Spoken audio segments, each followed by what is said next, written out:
वो आपको पैसा खर्चा करके वो आपको भोग दिलाएंगे, भोगो। भैया आप इनके लिए नहीं भगवत मार्ग में आए हो, आप प्रभु की प्राप्ति के लिए आए हो। बच्चों सावधान हो। ये देखो शास्त्र कह रहा है रसेंद्री और जनेंद्री दो की सुविधा देने वाले लोग मिल जाएंगे। अत्यंत सोचनीय मूढ़ देहात्मदर्शी ऐसे असत पुरुषों का संग करके भ्रष्ट हो जाता है। अच्छा वो आग लगा दिए, वो चल दिए, फिर नहीं देंगे। कुछ लोग ऐसे होते हैं ये 10 दिन अपने पैसे से आपको नशा करवाएंगे, फिर इसके बाद तुम्हें उनके पैरों में गिरना पड़ेगा, फिर मांगने से भी नहीं देंगे, पहले फ्री देंगे। आदत बिगड़ गई। ऐसे लोग मिलेंगे, मुस्कुराएंगे, हंसेंगे, आपको गले लगाएंगे, आपको लगेगा जीवन का सार मिल गया, फिर इसके बाद जूते चलाएंगे, गली में नहीं देखने देंगे। अब तुम्हारी वृत्ति बिगड़ गई, तुम उधर ही ताको, होश में होश में। इस जीव को किसी और के संग से ऐसा बंधन, ऐसा मोह नहीं होता जैसा कामिनियों के संग से होता है। भगवान कपिल देव जी कह रहे हैं न तथास्य भवेन्मोहो बंधश्चान्य प्रसंगतः योषित संज्ञाद यथा पुरुषो यथा तत्संग संगता। कामी पुरुषों का, कामिनियों का संग जैसा परमार्थ भ्रष्ट करता है वैसा और किसी से नहीं हो सकता। इसलिए तुम इतना अपने को मत साधक समझ लो कि हमारा कौन बिगाड़ सकता है। उदाहरण में दे रहे हैं प्रजापति स्वाम दुहितरम दृष्ट्वा तद्रूप धर्षितः रोहित भूताम शोनवधा वदृक्ष रूपी हतत्रपहा। स्वयं प्रजापति भगवान ब्रह्मा जी ने अपनी पुत्री को जब देखा, प्रसंग आता है सरस्वती जी, बहुत सुंदर सरस्वती जी है, तो अपने को संभाल न सके। उनके रूप लावण्य और यौवन के स्वरूप को देखकर भगवान ब्रह्मा जी आकर्षित हो गए। इसलिए दूसरों की तो बात ही क्या है, हम सब ब्रह्मा के ही बनाए हुए हैं, वो आकर्षित हो गए। इसलिए बलम में पश्चिमाया स्त्री मैया जैनो दिशाम या करोति पदाक्रांतान भूर्विजंभेण केवलम। हे माता मेरी माया का बल देखो, जो अपने पैरों से विश्व को कुचल सकते हैं, ऐसे दिग्विजयों को अपने पैरों के नीचे कुचल दे, वो मेरी माया है। देखो बलम में पश्चिमाया स्त्री मैया जैनो दिशाम, जो 10 दिशाओं पर विजय प्राप्त कर सकते उनको भी घुटने टिकवा दे, ये मेरी माया है। संगम न कुर्यात् प्रमदा सुजातु योगस्य पारम परमारुरुक्षु मत्सेवया प्रतिलब्धात्म लाभो वदन्ति या निरय द्वारमस्य। श्री भगवान कह रहे हैं अहो मेरी इस माया का बल देखो। इसलिए जो मेरे को प्राप्त करना चाहता है, योगारूढ़ होना चाहता है, भजन में आगे उन्नति चाहता है, उसे चाहिए जो तुम्हें भ्रष्ट करने के लिए इशारे करे, चाहे स्त्री हो चाहे पुरुष।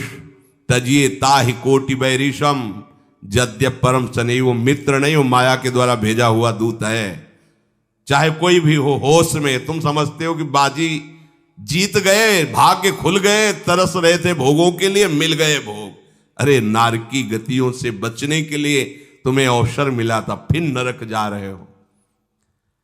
तुम समझते हो कि इसको भोग ले तो सुखी हो जाए, उसको जो भोग रहा है वो समझता है उसको भोग ले तो सुखी हो, उसको वो पूरी सृष्टि इसी भ्रम में फंसी हुई है। होश में हो जाओ। जो परम पद चाहता है, भजन करना चाहता है, ठीक से मार्ग में चलना चाहता है, उसे शब्द भगवान के याद कर लेने चाहिए। चाहे वो स्त्री हो चाहे पुरुष, जो तुम्हें गंदी बातें सिखाए, गंदी बातें दिखाए, गंदी बातें करने के लिए प्रोत्साहन दे, जाके संग कुमति मति उपजय करत भजन में भंग तजोरे मन हरि विमुखन को संग। गृहस्थ हो तो धर्म के अनुसार अपनी पत्नी मात्र में सीमित रहो। ये उद्दंडता तुम्हारा नाश कर देगी। ये जो आज नई रीतियां चल रही हैं, ये भगवान ब्रह्मा जी ने अपने पुत्रों को बुलाया। चारों युग ये पुत्र हैं भगवान ब्रह्मा के, सतयुग, त्रेता, द्वापर, कलयुग। सतयुग से कहा भाई हमने रचा है नरक, तुम्हारा स्वभाव सत्य में स्थित होना है, इसलिए हमारी आज्ञा का पालन करो कि नरक खाली भी नहीं रहना चाहिए। तो उनका पिताश्री, जब हमारा स्वभाव आपने ही रचा है तो मेरे राज्य में कोई नरक जाए, भूल चूक से किसी को नरक नहीं जाने देंगे। त्रेता से कहा तो उन्होंने कहा कोशिश करेंगे अपने बड़े भाई का अनुगमन करने की।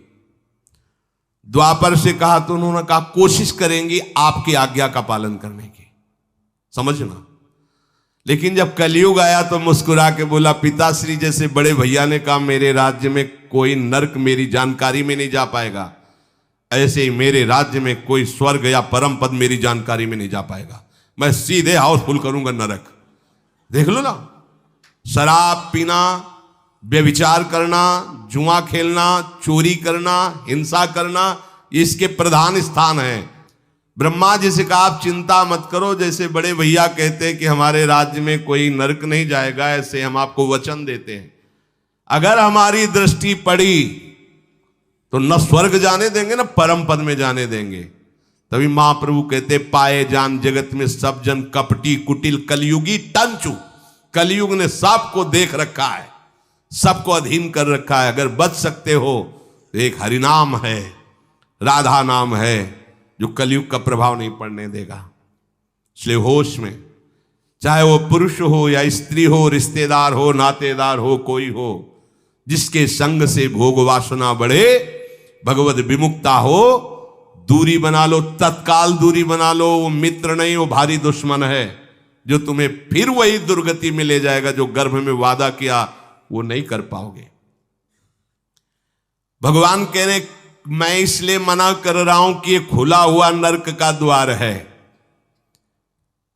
वदंतिया निरय द्वारमस्य, निरय माने नरक का द्वार, अस्य माने ये भोग विलासिता खुला हुआ नरक का द्वार है। इसका भाव ये है कि इसमें सुख तो है नहीं, सुख भासता है। भासना और है में अंतर है। जैसे रेत में हम देखते हैं सूर्य की किरणें पड़ने पर निर्मल जल भासता है, और प्यास के कारण हम दौड़े तो वहां बालू ही मिलेगी, फिर आगे भासता है, फिर भागे तो फिर भागने से प्यास बढ़ती जाती है, पानी मिलता नहीं। ऐसे ही परस्पर आकर्षण में सुख भासता है, होता नहीं।